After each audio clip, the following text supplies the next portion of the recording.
3 दिनसम्मको लडाइँमा पुग्दासम्म हाम्रो 100 जनाभन्दा बढी साथीहरू शहीद हुनुभयो, 500 जनाभन्दा बढी चाहिँ घाइते हुनुभयो र बहुवीर र योद्धा भन्ने त्यति बेलाका बटालियन कमान्डर दुई जना शीर्षस्थ एउटा सेनाका अत्यन्तै राम्रो प्रतिभाशाली कुशल कमान्डरको शहीद भइसकेपछि अनि घाइतेलाई नि हान्ने भयो अनि घाइतेलाई लागिसकेपछि घाइते बोक्नेहरू पनि शहीद भए। त्यस्तो भयो। नबिर्सिने इतिहासका यादहरूको सङ्गालो यो हो सुनौलो टेलिभिजन। आदरणीय दर्शक महानुभाव नमस्कार, म सुमन भण्डारी तपाईलाई स्वागत गर्न चाहन्छु सुनौलो टिभीमा। आज हाम्रो अतिथि हुनुहुन्छ लालु किसान आकाश। उहाँ तत्कालीन जनमुक्ति सेना नेपालको ब्रिगेड सहायक कमान्डर हुनुहुन्छ। उहाँसँग रहेर हामी थुप्रै विषयमा उहाँका हिजोका अनुभव अनुभूतिको विषयमा कुराकानी गर्नेछौँ। सर्वप्रथम आजका हाम्रा अतिथि लालु किसान आकाश सरलाई चाहिँ स्वागत गर्न चाहन्छु। स्वागत छ सर। धन्यवाद। सन्चै आरामै हुन्छ? एकदम आराम। आज भोलिको दिनचर्या कसरी बिताइराख्नु भएको छ? आज भोलिको दिनहरू विशेष गरी पोलिटिक्सको हिसाबले थोरै म अहिले विप्लव पार्टीको समर्थकको हिसाबले काम गर्छु र व्यवसाय छ, सानो व्यवसाय गरिरहेको छु। हार्डवेयरको पसल गरिराख्नु भएको छ। त्यो व्यवसायले चाहिँ जो जीवन निर्वाहलाई चाहिँ सहजीकरण गरेको छ थोरै हो। अब हामी तपाईको विगततर्फै कुराकानी गरौँ। हामी प्राय हिजोको विगतकै विषयमा अलि बढी कुराकानी गर्छौँ। तपाईँ माओवादी आन्दोलनमा जोडिएर लाग्नुभयो। यो बेनी, यो म्याग्दीको बेनीको नजिकै घर पर्छ भन्नुभयो। कुन ठाउँमा घर चाहिँ तपाईँको? मेरो अहिले साबिकको भकिमले गाविस भइहाल्यो होइन। अहिले चाहिँ बेनी नगरपालिका वडा नम्बर 3। माओवादी आन्दोलनमा कति सालमा जोडिनु भयो? म विद्यार्थी राजनीतिबाट सुरु गरेको हो होइन। अखिल क्रान्तिकारी म 53-54 सालबाटै म विद्यार्थी आन्दोलन जोडिएँ र 54 सालको सोभियत इलेक्सनमा पनि त्यहाँ चाहिँ निर्वाचित भइयो सदस्यको रूपमा। अखिल क्रान्तिकारीले त्यहाँ निस्कुलको शिक्षाको कुरा, त्यसपछि अनिवार्य संस्कृत शिक्षा जसरी चाहिँ दिएको थियो त्यसलाई चाहिँ अनिवार्य होइन ऐच्छिक बनाउनुपर्छ। जसले चाहिँ संस्कृत भाषा पढ्नुहुन्न उहाँहरूले चाहिँ त्यो भाषालाई चाहिँ नपढ्दा नि हुन्छ। मगरले मगर भाषा पढोस्, नेवारले नेवार भाषा पढोस् र संस्कृत भाषा अनिवार्य बनाइन्न भन्ने एउटा आन्दोलन। अर्को फेरि त्यहाँ नजिकै चाहिँ क्याम्पसको नजिकै जोडेर एउटा फिल्म हल बन्दै थियो र त्यो फिल्म हललाई जसरी पनि खारेज गरिनुपर्छ र त्यो फिल्म हल हटाउनुपर्छ। विद्यार्थीहरूको क्याम्पसकै नजिक चाहिँ फिल्म हल जाँदाखेरि विद्यार्थीहरूको भविष्यमाथि एउटा खेलबाड हुन्छ र त्यसले राम्रो गर्दैन भन्ने खालको आन्दोलनले नै माओवादीमा दोहोऱ्याउने एउटा खालको पृष्ठभूमि तयार गर्यो। तपाईँ विद्यार्थी आन्दोलन हुँदै जनमुक्ति सेनामा रहेर लामो समय काम पनि गर्नुभयो। विभिन्न ठाउँहरूमा त्यो समयमा विभिन्न मोर्चाहरू लडाइँहरूमा सहभागी हुनुभयो। खासमा तपाईँ विद्यार्थी राजनीति गर्ने भएकै कारणले गर्दाखेरि चाहिँ माओवादी आन्दोलनमा जोडिन चाहिँ त्यो बेलाको राजनीतिक प्रशिक्षण होला अथवा त्यो स्कुलिङ होला होइन, त्यसले गर्दा चाहिँ सजिलो भयो। बिल्कुल। तपाईँ सेनामै जानुपर्छ भन्ने चाहिँ कसरी चाहिँ लाग्यो? यस्तो रह्यो जस्तो चाहिँ कुनै पनि एउटा क्रान्तिकारी पार्टीमा क्रान्तिकारी पार्टी बन्नको लागि एउटा क्रान्तिकारी पार्टी चाहियो। त्यसको लागि चाहिँ सशक्त मोर्चा चाहियो र त्यस पार्टी र मोर्चालाई बचाउन र आम जनताको रक्षा गर्नको लागि सेना चाहियो। मेन भूमिका राजनीतिक हुँदाहुँदै पनि सबलाई संरक्षण गर्न सक्ने त सेना त हुनु पर्यो। जनतालाई रक्षा गर्ने, पार्टीलाई रक्षा गर्ने सेना भएको हुनाले त्यो अलिक कठिन काम पनि हो त्यो र महत्त्वपूर्ण काम पनि हो। त्यो काममा चाहिँ आफूलाई सरिक हुनको लागि मलाई एउटा युवा भएको नाताले पनि तातो रगत होइन विद्रोहीहरू भनेको यसको मतलब चाहिँ विद्रोही भावना, त्यसपछि चाहिँ जनताका विरोधीहरू, जनताका अन्तर्गुरुसँग सङ्घर्ष गर्ने पहिलो चाहिँ स्टेप, पहिलो चरण कसले चाहिँ निर्वाह गर्छ भन्दा चाहिँ सेनाले निर्वाह गर्छ। त्यसैले त्यो सेनामा चाहिँ गएर जनताको विरोधीहरूलाई चाहिँ कमसेकम चाहिँ तह लगाउन सकिन्छ भन्ने भावले प्रेरित गर्यो जनमुक्ति सेनालाई जान। तपाईँ त्यो समयमा झन्डै 50औं भन्दा बढी लडाइँहरूमा लडे भन्ने कुरा गर्नुभयो। बेनी पनि तपाईँको त्यो विषयमा पनि कुराकानी गर्नेछौँ। तपाईँ त्यो समयमा अलि बढी हुन त लडाइँका आफ्नै नियम होलान्, अब विभिन्न चाहिँ परिस्थिति होला। तपाईँलाई सबैभन्दा बढी अविस्मरणीय लाग्ने खालको लडाइँ चाहिँ कहाँ छ? बेनी बाहेक? बेनी पनि हो, अनि त्यसपछि रुकुमका ठुल्ठुला घटनाहरू भए होइन, अनि रोल्पाका घटना पनि भए, हजुर, दाङहरू भए, हजुर, यी थुप्रै घटना चाहिँ अविस्मरणीय छ। हजुर, त्यसभन्दा धेरै ठुलो क्षति भएको र माओवादी पार्टीले पनि र जनमुक्ति सेनाको पनि ठुलो अपेक्षा नेपाली सेनाको बटालियन फोर्स भनेको अत्यन्तै ठुलो फोर्स हो त्यो। र त्यो फोर्सलाई हमला गर्न सक्ने क्षमता चाहिँ माओवादी निकटको जनमुक्ति सेनासँग तयार भयो। त्यो ठुलो ऐतिहासिक र असाध्यै चाहिँ एउटा योजनामा चाहिँ लडाइँ लडियो। त्यो स्मरणीय छ बेनी घटना। बेनी हुन्छ, हामी बेनीकै विषयमा कुराकानी गरौँ। तपाईँको फेरि घर पनि नजिकै, यहाँको बारेमा तपाईँलाई धेरै थाहा पनि थियो होला होइन, लोकेसन त्यहाँ तपाईँको म्याप रिडिङ पनि हुन्थ्यो। के थियो यहाँ योजना तपाईँहरूको बेनी आक्रमणको लागि? त रुकुम रोल्पा हुँदै सल्यानबाट विभिन्न ठाउँबाट विभिन्न मोर्चाहरू यात्राको क्रममा आउँदै गरेको कुरा छ। तपाईँको यात्रा, तपाईँ कहाँ हुनुहुन्थ्यो त्यो समयमा? बेनी आक्रमणको योजनाभन्दा तपाईँ पनि ठिक। अब जस्तो एउटा हामी 4500को सङ्ख्यामा हाम्रो जनमुक्ति सेना थियो र बाहिरी सपोर्टर ग्रुपहरू होइन, अब जस्तो हजुरको चाहिँ नि घाइते बोक्ने सहयोगीहरू, कतिपय चाहिँ अब हाम्रो जनमुक्ति सेनालाई व्यवस्थापन गर्ने अरू व्यवस्थापकीय कार्यकर्ताहरू पार्टीका गर्दा त स्वास्थ्यकर्मीहरू गर्दा त त्यो 6000 पुग्थ्यो। अब यसो छ जस्तो चाहिँ कसो भने अब बटालियनको फोर्सलाई चाहिँ जसरी भए पनि यसलाई लडाइँमा विन ओभर गर्ने र यसलाई विन ओभर गरेर जितिसकेपछि नेपाल कम्युनिस्ट पार्टी माओवादी राजनीतिक रूपबाट तपाईँको एक हिसाबले चाहिँ अब आधा इलाका हुँदै अब हामी विस्तार हुने चरणमा जान्छ र जनमुक्ति सेना चाहिँ के जान्छ भने अब सन्तुलन तपाईँको चाहिँ रक्षा, सन्तुलन, आक्रमण र प्रत्याक्रमणतिर चाहिँ अगाडि बढ्छ। अब प्रत्याक्रमण भनेको करिब चाहिँ जनमुक्ति सेनाको लास्ट लडाइँ हो र हामीले यो चाहिँ हजुरको यो बटालियन फोर्सलाई नेपाली सेनाको बटालियन फोर्सलाई चाहिँ हामीले टोटल जितेको भएदेखि हामी प्रत्याक्रमण जान्थ्यौँ र हामीले अहिले चाहिँ जस्तो 12 बुँदे सहमति चाहिँ हुन्थेन।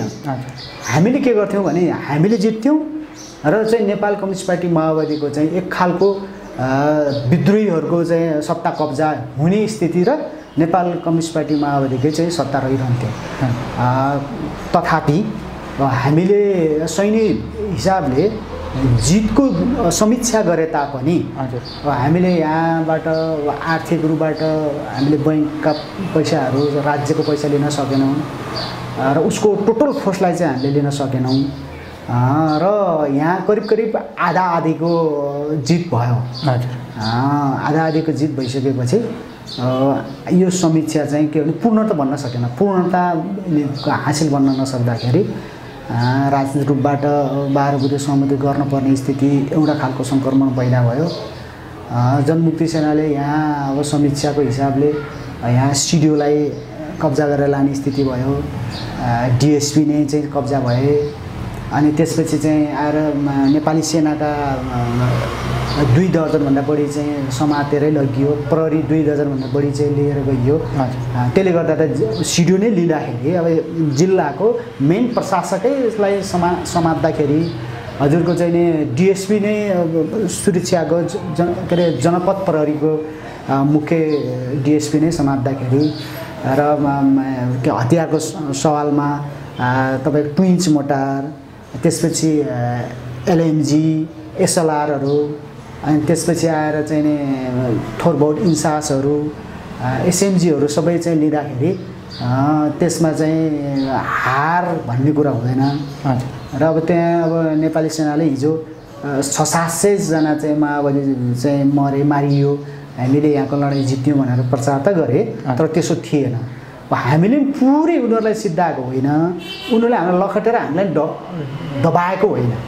र हाम्रो समीक्षा चाहिँ 51 उनीहरू 49मा झरे, उनीहरू करिब करिब हार्दै थिए, हामी जित्दै थियौँ। त्यस्तो स्थितिबाट अब सबै अब गोलीको कारणले अनि के अरे उज्यालो भयो सबैबाट चाहिँ उसको चाहिँ फोर्सहरू केन्द्रित गर्ने हिसाबले अनि हवाई एट्याकको हिसाबले सबै अनि त्यो घाइते हाम्रो साथीहरू अलिक घाइते पनि हुनुभयो।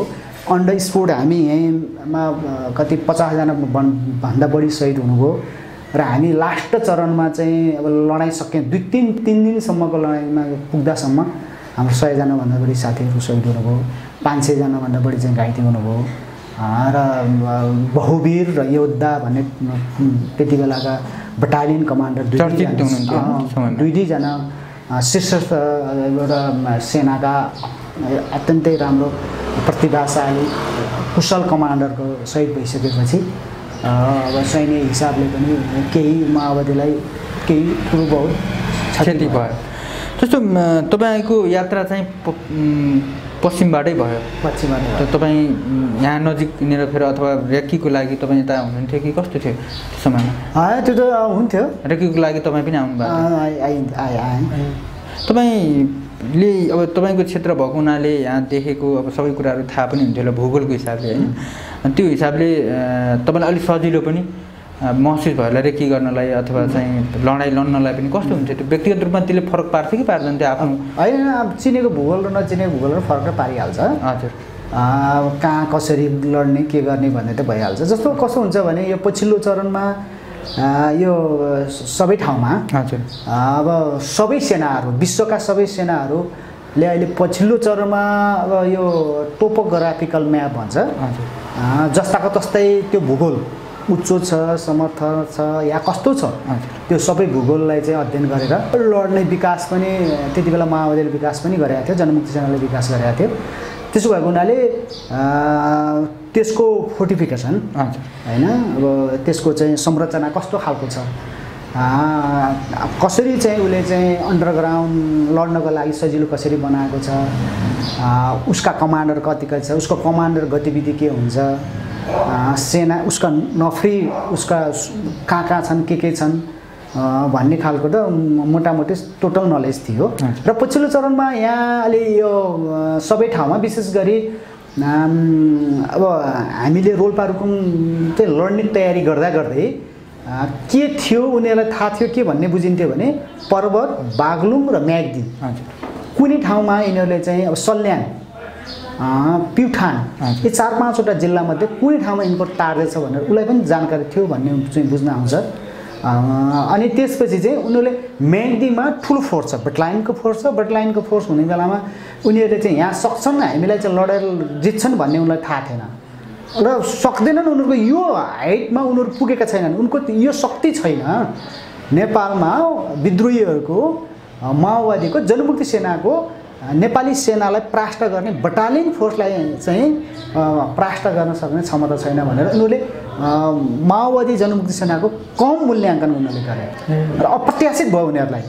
यद्यपि हुँदाहुँदै उनीहरूको यहाँ शक्ति छँदै एउटा स्पेसल टास्क फोर्स उसको चाहिँ करिब चाहिँ 3 कम्पनी भन्छ, 3 कम्पनी भनेको करिब 200 को हाराहारीमा उसको कमान्डो फोर्स के भन्छ यो चाहिँ तपाईँको फोर्स आइसकेपछि कमान्डो फोर्स आइसकेपछि त्यसले पनि यहाँको चाहिँ त्यति बेला कालीप्रसाद गणलाई सपोर्ट भयो र लडाइँलाई माओवादी जनमुक्ति सेनाले केही असर पुर्यायो। त्यो सेनाले त्यो समयमा चाहिँ के कालीप्रसाद गणको रक्षा गर्यो। त्यो बेला स्पेसल फोर्स आएको थियो सेनाको? स्पेसल अगाडि आएको थियो कि अथवा लडाइँको बिचमा? 2-4 दिन आएको रहेछ, वो 2-4 दिन अगाडि आएको रहेछ र लडाइँको चरणमा त्यो यहीँ रहेछ। त्यो सबै कुरा के भयो भने केही कमान्डर हाम्रो साथीहरूलाई जानकारी थियो तर टोटल चाहिँ साथीहरूलाई चाहिँ त्यो जानकारी पुर्याउन सकिएन। हामीलाई नहान्ने आइसक्यो, तयारी भइसक्यो, आइसक्यो। अब हामीले त्यसलाई चाहिँ ब्याक गर्ने कुरा पनि सबै हिसाबले तयारीको हिसाबले खर्चको हिसाबले अनि त्यसपछि चाहिँ अब गोपनीयताको हिसाबले सबै कुरा चाहिँ के हुने भयो भन्दाखेरि चाहिँ अब बाहिर जाने भयो त्यसो भएको हिसाबले त्यसलाई के गर्यो भने जसरी पनि सकिन्छ थप 100-200 चाहिँ सेनालाई त हामी फेरि पनि निल्न सकिन्छ भन्ने खालको हुनुपर्छ। अब हामी त्यो 60 साल चैत्र 7 र 8 गतेको लडाइँ थियो होइन। 7 गते साँझ चाहिँ सुरु भयो 11 बजेबाट लगभग सभा 11 पौने 11 बजेबाट सुरु भएको थियो। त्यहाँबाट सुरु भएको लडाइँ चाहिँ 8 गतेको बिहान दिउँसोसम्मै चल्यो भन्ने कुरा छ। हामी त्यहाँका दृश्यहरू केही फोटाहरू पनि मैले हेरेँ, विभिन्न दृश्यहरू देखिन्छ होइन। कस्तो थियो तपाईँहरूको भूमिका के थियो यो क्षेत्र जुन हामी बेनीमै छौँ होइन। अब हिजोको त्यो बेनीलाई अहिले त परिवर्तन भइसकेको छ, त्यो बेनी छैन। तथापि पनि त्यो दिनलाई सम्झिँदाखेरि चाहिँ कसरी सम्झिनुहुन्छ तपाईँ चाहिँ? अब त्यो दिनको स्मरण गर्दाखेरि कसो हुन्छ भन्दाखेरि अब जनमुक्ति सेनाको बेनीको आक्रमण अत्यन्तै ठुलो र ऐतिहासिक हो होइन। त्यो सबैले विश्लेषण समीक्षा छ र हामीले यो बेनी आक्रमणलाई उसले अब आफूलाई पुरै मजबुत र शक्तिशाली ठान्थ्यो र उसले त्यो आफ्नो शक्ति र आफ्नो चाहिँ बललाई उसले चाहिँ अब चाहिँ सकिन्न भन्ने स्थितिमा पुग्यो होइन। अब राजनीतिक रूपबाट पनि माओवादी स्वाट्न अगाडि जाने स्थिति पैदा भयो।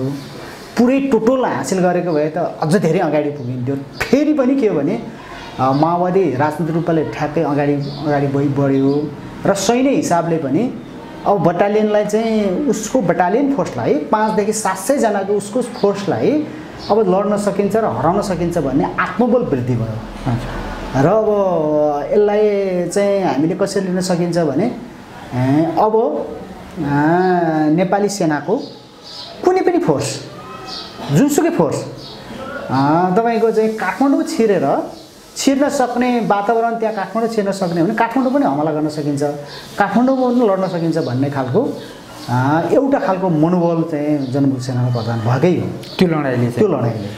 जस्तो तपाईँहरूको चाहिँ लडाइँ सुरु हुनुभन्दा अगाडि बिचमा पनि यही क्षेत्रमा बाटोमा चाहिँ बजारमै सेनासँग यसो मुडीबाट जस्तो गोली हानाहान पनि भएको भन्ने सुन्थ्यौँ।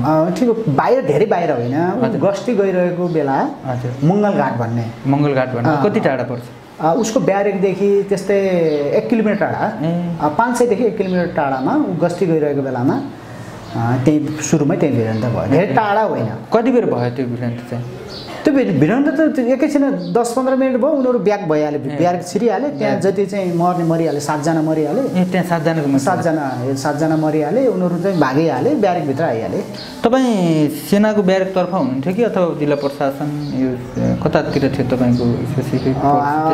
त्यो दुवैतिर नै हुन्थ्यो होइन। त्यो आवश्यकताले हेरफेर चेन्ज हुने। अब उसले त्यो समयमा केही मेडिकलमा भनौँ स्वास्थ्यकर्मी पनि लड्न जानुपर्ने अवस्था पनि आयो भन्ने कुरा गर्नुहुन्थ्यो।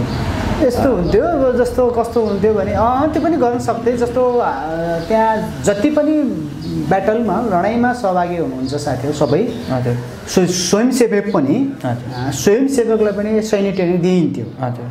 कदाचित चाहिँ जब अगाडि बढेका जनमुक्ति सेना शहीद भयो भने, घाइते भयो भने पछि लास्टमा चाहिँ स्वयंसेवकले पनि पहल लिन सक्छ र पहल लिन सक्नुपर्छ भन्ने मानसिकताका साथ उहाँहरू आउनुहुन्थ्यो। अब मेडिकल लाइनमै खटेका साथीहरू लडेका त होइनन्, एकाध ठाउँमा त्यस्ता साथीहरू पनि लडे होला नि त्यो त। तर त्यस्तो होइन, जनमुक्ति सेना नै काफी थियो, जनमुक्ति सेना नै लड्यो।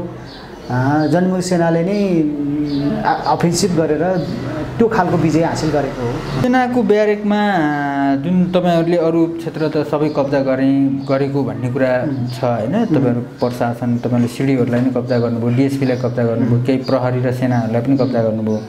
सेनाको ब्यारेकमा चाहिँ असफल खास के कारणले हुनुभयो? अब यस्तो 2-3वटा कारण छ। कस्तो कारण छ भने एउटा त चाहिँ अलि भिरालो चाहिँ जो मेन ब्यारेकमा जाने अलिक भिरालो ठाउँ भयो होइन।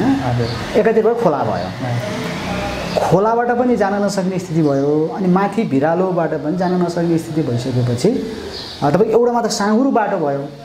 साँघुरो बाटोबाट धेरैजना जनमुक्ति सेना आउन सक्ने स्थिति भएन होइन। धेरैजना आउने बेलामा त उसको गोलीले त 1-2वटा राइफलले पनि जनमुक्ति सेनालाई के गर्ने भने प्रभावित बनाउने भयो, असर पुर्याउने भयो। त्यो भूगोलको कारणले हो त्यो होइन। मनोबलको कारणले त हुँदै होइन, भूगोलको कारणले खोलाबाट आउनु नसकिने, माथिबाट झर्दाखेरि चाहिँ पुरै जङ्गलको धेरै दूरीसम्म चाहिँ काँडे तार बिछाएको, अनि त्यसपछि के भने भिरालो जग्गा, त्यो गाह्रो हो। त्यो कारणले चाहिँ हो। यो बजार जुन बेनी बजार छ जताकतै तपाईँहरूको जनमुक्ति सेना यो जङ्गल जुन हामी देखिरहेका छौँ, हामीले देखिन्छ होइन बाहिरबाट हेर्दाखेरि चाहिँ त्यो जङ्गलका सबै डाँडाहरूबाट तपाईँको दुईतिर खोला छ, यता म्याग्दी खोला छ होइन, उता फेरि कालीगण्डकी छ। अब तपाईँहरू माथि त्यो खोलापारीको डाँडाबाट पनि आक्रमण गर्नुभएको थियो क्या तपाईँहरूले होइन, माथिबाट लङ रेन्जका हतियारहरू जो 81 का मोटारहरू भए होइन, अब जिपिएमजीहरू भए, ती जो लङ रेन्जका हतियारहरू त बाहिरबाट नै हान्न सकियो। लडाइँका हजुरको चाहिँ नि एउटा अफेन्सिभ लडाइँ, एउटा एसल्ट लडाइँ भन्छ, त्यो अगाडि बढ्छ होइन, अनि त्यसपछि पछि लड्ने चाहिँ अब आर्टिलरी हतियार, जो बम हान्न पऱ्यो, जो लङ रेन्जका गोलीहरू हान्न पऱ्यो, तिनीहरू त हुन्छन्। लडाइँको तरिकै हो त्यो त। तपाईँ एसल्टमै हुनुहुन्थ्यो होइन? एसल्टमा। तपाईँ घाइते पनि हुनुभएको थियो क्या? म यहाँ घाइते भएन, म चाहिँ घाइते अलि बाहिरै भएको, बाहिर चाहिँ हुनुभएको थियो। त्यसो एउटा पोलको फोटा पनि हामीले देख्यौँ होइन, अहिले म आज त्यो संयोगले त्यो हेर्न पनि पाएँ। एकदमै त्यो पोलमा पालै पाल भनेको चाल्नु जस्तै हामीले देख्छौँ, चाल्नु जस्तै रहेछ। त्यसरी चाहिँ गली, धेरै गली, तपाईँले ती फोटाहरू, ती अवस्थाहरू पनि देख्नुभयो होला। कति एकदमै अब त्यो गोलीले त्यो पोललाई त्यत्रो छेद बनाउन सक्ने त्यति होइन, लडाइँ त भीषणै भयो, त्यो कुराले त देखाउँछ। फेरि क्षति पनि धेरै भयो। तपाईँहरू जुन यो बजारमा यहीँ छेउमै चाहिँ फेरि एउटा होटल घरमै आगजनी भएर छ, जुन फोटाहरू देखिन्छन्, अहिले चाहिँ कस्तो लाग्छ ती दृश्यहरू? देख्नुहुन्छ पनि होला होइन त्यो पहिले? अब यस्तो छ जस्तो चाहिँ अब लडाइँको हिसाबले कुनै पनि मिठो रमाइलो अब रमिता हेर्ने खालको त हुँदै हुँदैन, कठोर नै हुन्छ। हजुर। अब हरेक परिवर्तन भनेको चाहिँ नि अब रगतविहीन त हुनै सक्दो रहेनछ। यद्यपि अहिले त्यसको अब उपलब्धि कति छ छैन त्यसको विषयमा त चाहिँ आम मान्छेहरू जानकार भइसके होइन। तपाईँको अब यसो अहिले समीक्षा गर्दा, मूल्याङ्कन गर्दा त्यति बेला भयो कस्तो तपाईँको भने अब एउटा खालको अन्तर्विरोध, एउटा खालको परिवर्तनको लागि लड्नुपर्छ र लडेर लिएको, जस्तो चाहे रुसको कुरा भयो, चाहे चिनको कुरा भयो, चाहे पेरू, फिलिपिन्स होइन, भारत पनि अब सबै खालको चाहिँ अब नलडिकन मुक्ति हुन्न भन्ने खालको एउटा नलेज हुने नै भयो मान्छेसँग। अनि त्यही खालको विद्रोह पनि आउने भयो। र त्यसमा राज्यले के गर्ने भयो भने आफ्नो राज्य जस्तोसुकै राज्य भए पनि उसको मक्केको, कुहिएको, सडेको उसको राज्य हो भने आफ्नो राज्य बचाउन लागि त उसले अहम कसरत गर्ने भयो। अहम कसरत गर्ने बेला उसको सेना, प्रहरी, अब जे शक्ति छ उसले शक्ति प्रयोग गर्ने भइहाल्यो। र त्यो शक्ति आइसकेपछि त्यो शक्तिसँग जुझ्नको लागि जो माओवादीले जनमुक्ति सेना बनायो त्यसको त्यो लड्ने सङ्घर्ष गर्ने त भइहाल्यो। त्यो चाहिँ कस्तो खालको बन्छ भने एउटाको सत्तालाई अर्को चाहिँ शक्तिले पछार्नको लागि टक्राउने भनेको त बन्दुक त हुने नै भयो होइन। अनि फेरि कम्युनिस्टहरूले चाहिँ जसरी पनि बन्दुकको राजसत्तालाई चाहिँ बन्दुकले नै चाहिँ खोज्नुपर्छ भन्ने खालको सैद्धान्तिक अवधारणा भइसकेपछि त्यो त रहने नै भयो होइन। त्यो अब त्यो सैद्धान्तिक कुरा भयो। लडाइँको हिसाबले अब ठुलो लडाइँ हो, जस्तो चाहिँ अघि नै भनियो बटालियनको फोर्सभन्दा नेपाली सेनाले त्योभन्दा ठुलो फोर्स परिचालन गर्न सक्दैन। यो नेपालको भूगोलको परिवेश अनि तपाईँको चाहिँ यातायातको अभाव, तपाईँको हवाईजहाजहरूको अभाव, सबैको अभावले गर्दाखेरि एउटा भूगोलको अभाव, डाँडा काँडा खोल्सा खाल्सी त्यसो भएको हिसाबले पनि बटालियनको फोर्सभन्दा धेरै चाहिँ उसले मुभ गर्न सक्थ्यो। र यहाँ पुरै टोटल चाहिँ हामीले कब्जा गर्दै गयो, अझ 2-3वटा बटालियन यस्तो खालको कब्जा गरेको भएदेखि नेपाली सेनालाई हात उठाउँथ्यो। त्यसो छ। तपाईँ बिहान अथवा अर्को दिन कति बेलासम्म चाहिँ यहीँ बेनी बजार वरिपरि हुनुहुन्थ्यो कि? 11 बजीसम्म हामी यहीँ हुनुहुन्थ्यो। तपाईँहरूले त्यो रातभरिको लडाइँ अथवा बिहान पनि लडाइँ त भइराख्यो होइन, त्यो रातभरिको लडाइँबाट यहाँको अवस्था, भौगोलिक अवस्था, भौतिक संरचनाको अवस्था हामीले जुन फोटामा देखिराखेका छौँ, तपाईँहरूले त्यति बेला प्रत्यक्ष देख्नुभयो, त्यसलाई चाहिँ अलिकति त्यसलाई स्मरण गर्दा तपाईँले कस्तो देख्नुभएको थियो त्यो बेला बेनी चाहिँ? कस्तो जस्तो अब हामी त लडाइँको ध्यान लडाइँतिरै हुने भयो बढी चाहिँ ध्यान त्यतै हुने भयो। अब हामीले अब कसरी अब जस्तो एउटा यो नजिकै प्रहरी जिल्ला प्रहरी कार्यालय नजिकै एउटा घर चाहिँ बम लागेर चाहिँ ध्वस्त भयो होइन, जल्यो। हजुर। त्यहाँ पब्लिकहरू पनि परे भन्ने भयो, त्यो त अलि नमिठो नै भयो अघि। हजुर। अब चाहिँ अब त्यसो भएको हिसाबले अब हामीले अब बाहिर त्यसबाहेकका बाहिर त्यस्ता खालका क्षतिहरू भएनन् र हामीले चाहिँ वरपरका जुन समुदायहरूलाई तपाईँहरू भित्र सुत्नुहोस्, नआत्तिनुहोस्, तपाईँहरू चाहिँ खाटमुनि सुतेर बस्नुहोस् भनियो पनि। र यहाँ मान्छेहरूले चाहिँ माओवादी सेनालाई लुटेर चोर डाकु होइन यस्ता रूपमा परिभाषा केही बदमासहरूले त्यस्तो खालको व्याख्या गर्थे।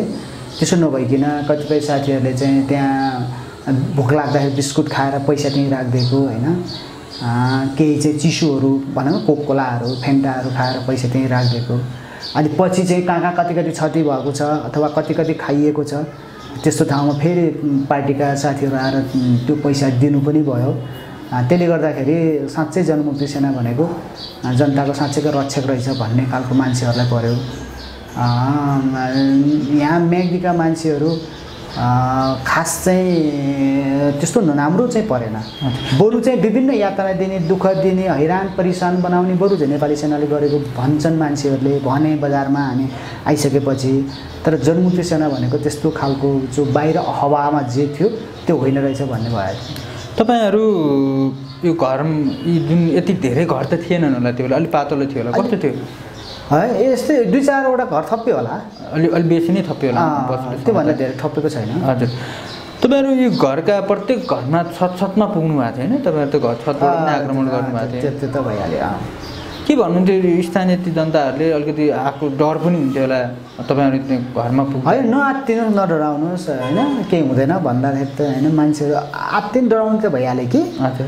अब थाहा नपाएका, गोलीको आवाज नसुनेका मान्छेलाई त केही त पर्ने नै भयो। लडाइँ भन्ने कुरा चाहिँ आफैमा चाहिँ त्यो प्रिय कुरा, गोलीको साउन्ड आफै चाहिँ सुनिरहँ जस्तो विषय त हुन्न नि त, धुन जस्तो मधुर सङ्गीत जस्तो त हुँदैन। फेरि पनि उहाँहरूलाई सम्झाउँदै कुराकानी गर्दै अब त्यहाँ उहाँहरूले कतिपय घरबाट पानीहरू दिँदै खाजाहरू पनि दिँदै जनमुक्ति सेनालाई चाहिँ यहाँका वरपरका जनताले साथ सपोर्ट गरेकै हुन्। त्यस्तो नजाउनु चाहिँ यहाँ नआऊ, यहाँ चाहिँ यहाँ चर्नै हुन्न, यहाँ आउनै हुन्न भने आएनन्।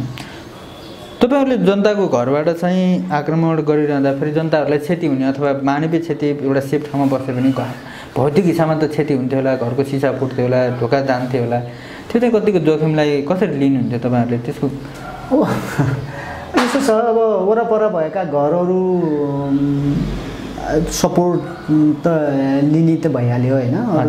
जसरी पनि बढी से बढी हामी ग्राउन्डबाटै लडियौँ होइन। ग्राउन्डमा जस्तो तपाईँको नुनको कभर ल्याउँदै, नुनको बोराहरू होइन, धुलो नुन, ढिक्के नुन, अनि चामल, अनि त्यसपछि भएका चाहिँ अब यी सबै चाहिँ मैदा सैदा आदि इत्यादिको चाहिँ बोराहरू बाहिर लाँदै कभर बनाउँदै लड्नुभयो साथीहरू, लडियो।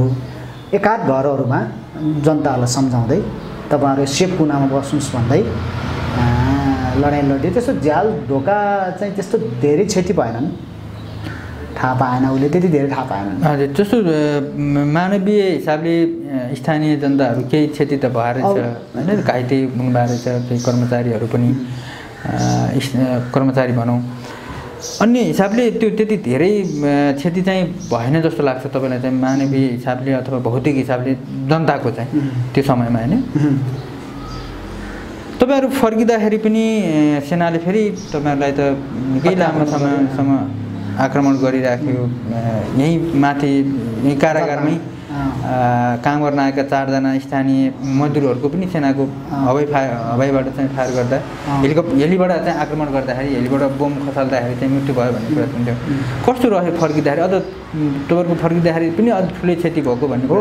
बिचमा जस्तो कस्तो भयो भने घाइते बोक्या हुन्छ, घाइते बोकिसकेपछि उसले त देख्ने भयो नि त घाइतेलाई पुरै चाहिँ तुरुन्तै चाहिँ सेफ कभरमा राख्न पनि सकिन्थेन। हजुर अब जस्तो लडाकु एक्लै भयो त ऊ कुनै पनि कभरमा जान सक्थ्यो नि त हजुरको घरको कभरमा जान सक्थ्यो या चाहिँ उहीँ प्राउन पोजिसनमा बस्न सक्थ्यो त्यति धेरै देख्न सकिन्थेन अथवा रुखको या ढुङ्गाको केहीमा चाहिँ बस्न सक्थ्यो नि त तर घाइते बोकिरहेको अवस्थामा त गाह्रो तत्काल चाहिँ त गाह्रो हुने भयो सेफ हुनलाई त्यस्तो ठाउँमा चाहिँ विशेष गरेर घाइते बिरामी चाहिँ बोक्दा त्यही चाहिँ टार्गेट गरे त्यसले अनि त्यसपछि घाइते भएका पनि घाइतेलाई नि हान्ने भयो अनि घाइतेलाई लागिसकेपछि घाइते बोक्नेहरू पनि सहित भए त्यस्तो भयो। तपाईँहरू त यी जुन चोकहरू छन् यी गल्लीहरू छन् यी बाटाहरूमा सबै जनमुक्ति सेना नै एउटा चाहिँ भरिभराउ हुनुहुन्थ्यो होला नि? बिल्कुल त्यो हुने नै भयो 4045 सङ्ख्या त हुने नै भयो। तपाईँहरूले जुन योजना पूर्ण रूपमै कब्जा गर्ने बनाउनु भएको थियो सेनाको भएन भलै अन्य रूपमा आंशिक रूपमा ठुलो सफलता मिल्यो भन्ने तपाईँहरूको समीक्षा भयो भन्ने कुरा गर्नुभयो। तपाईँहरूको मानवीय हिसाबले क्षति पनि लगभग धेरै नै भएको भन्ने थियो। हामीले त 80-82 जना भन्दा बढी नै भयो भन्ने सुन्थ्यो। तपाईँलाई चाहिँ के थियो जानकारी कस्तो थियो यहाँ मानवीय रूपमा क्षति चाहिँ के कति भएको भन्ने? अलि यस्तो छ म अघि पनि हजुरलाई अवगत गराएँ ब्याटलमै हाम्रो 50 जना शहीद हुनुभयो ब्याटलमै यही ब्याटलमै हामीलाई लाग्छ उनीहरूले चाहिँ बल्ल 5-10 जना भन्छन् उनीहरूले होइन उनीहरूको 200 भन्दा बढी चाहिँ क्षति भयो उनीहरूको। हाम्रो यहीँ 50 जना र चाहिँ हामी रोल्पा रुकुमसम्म पुग्दाखेरि उसको 10औं वटा चाहिँ घेरा तोड्दै जाँदाखेरि उसको हेलीलाई छल्दै चाहिँ तलबाट आउने घेरालाई छल्दै लड्दै जाने बेलामा चाहिँ तपाईँले भने जस्तो 80-90 जना भयो। फिल्डमै 80-90 जना भन्ने पनि फिल्ड भनेको हामी जहाँ लड्यौँ त्यही फिल्ड। हजुर यहाँ चाहिँ 50 जना यहाँ चाहिँ 50 जना हो होइन? घाइते त धेरै नै हुनुभएको घाइते त्यसको चाहिँ ठ्याक्कै डोबर हुने भयो टेबल 500 को हाराहारीमा घाइते। लासहरू पनि यहाँ छुटेको स्थानीयहरूले चाहिँ अब हिँड्नु पनि तपाईँहरूले चाहिँ गाडेका त्यति बेला जनमुक्ति सेनाका लासहरू पनि जङ्गलमा छन् भन्ने कुरा गर्नुहुन्थ्यो। त्यही यहीँ छुटेका पनि थिए भन्ने कुरा गर्नुहुन्थ्यो हामीले देख्यौँ भन्ने पनि कुरा गर्नुहुन्थ्यो। कस्तो थियो जनमुक्ति सेनाको लासहरू केही छुटेको थियो यहाँ? छुटेको भन्नाले हामीले चाहिँ के गरेको भने केही सबहरू हामीले यहीँ दफनाएकै हो होइन। हजुर हामीले अब त्यति लडाइँको चापाचाको बेलामा अब हवाई आक्रमणको ठुलो भीषण आक्रमण भइसक्यो चारैतर्फ आक्रमण भइसकेपछि सबै चाहिँ शहीद हाम्रा महान शहीदहरूलाई लिएर जान सक्ने स्थिति थिएन। छुटेको भन्दा नि हामीले कोहीलाई त्यही दफनायौँ कोही साथीहरू चाहिँ लिने भन्दाखेरि चाहिँ छुटेका हुन सक्ला। जस्तो यहीँ जङ्गलमा धेरैको लास चाहिँ बजारदेखि माथेर जुन देखिन्छ होइन दृश्यमा ती जङ्गलहरूमा चाहिँ लासहरू व्यवस्थापन गरेर अगाडि लाग्नु भयो। एकदमै महत्त्वपूर्ण समय दिनुभयो। जग्गा अनुभव अनुभूतिको विषयमा कुराकानी गऱ्यौँ। तपाईँ पनि त्यति धेरै फुर्सदमा हुनुहुन्न पसलमा चाहिँ कोही छैन तपाईँ फेरि उता ग्राहकहरू पनि आउनुहुन्छ होला। हामी समय मिलेसम्म तपाईँको अन्य थुप्रै विषयमा चाहिँ अनुभव अनुभूतिको विषयमा हामी समय मिलेसम्म हामी पछाडि फेरि कुराकानी गर्नेछौँ। अझ धेरै विस्तृत रूपमा कुराकानी गर्नेछौँ। हामी सम्म भएसम्म चाहिँ तपाईँसँगै यहाँका फिल्डहरू घुमेर पनि हामी कुराकानी गरौँला। अन्तिममा के भन्न चाहनुहुन्छ? यो उपलब्धि जो रक्षा चाहिँ गर्नुपर्थ्यो होइन त्यत्रो महान शहीदहरू भयो लडाकुहरू जन्मियो जसरी चाहिँ निस्वार्थ भावका साथ जनमुक्ति सेनाहरू शहीद भए जनमुक्ति सेना लडे कार्यकर्ताको ओहिरो भयो। तपाईँको चाहिँ नै नेपालका करिब 3 करोड भन्दा चाहिँ त्योभन्दा बढी चाहिँ जनताहरूले चाहिँ अब शान्ति सुव्यवस्था शिक्षा स्वास्थ्य रोजगारको ग्यारेन्टी हुन्छ र देशले के काँचुली फेर्छ भन्ने जुन सपना थियो त्यो सपनालाई हामीले चाहिँ विपन्नमा परिणत गर्न सकेनौँ। यसमा अब हामीलाई दुःखता लाग्छ नै। फेरि पनि कुरा चाहिँ के छ भने अब हाम्रो लिडरहरू नेताहरू प्रचण्ड लगायतका सब लिडरहरू अझै पनि अब तिनीहरू पछि आएर जनताको अझै धेरै रक्षा गर्न सक्छन् सक्दैन त्यो त थाहा छैन।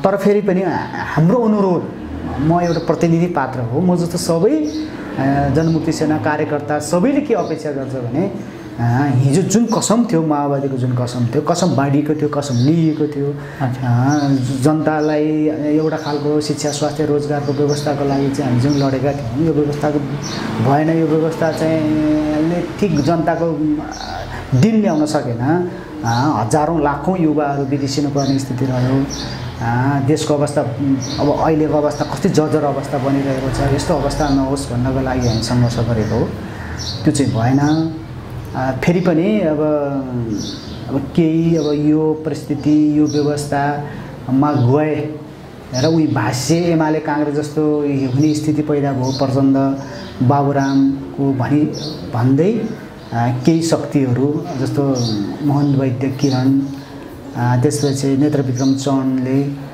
आफ्नो लाइनअनुसार भनेको माओवादी लाइनअनुसार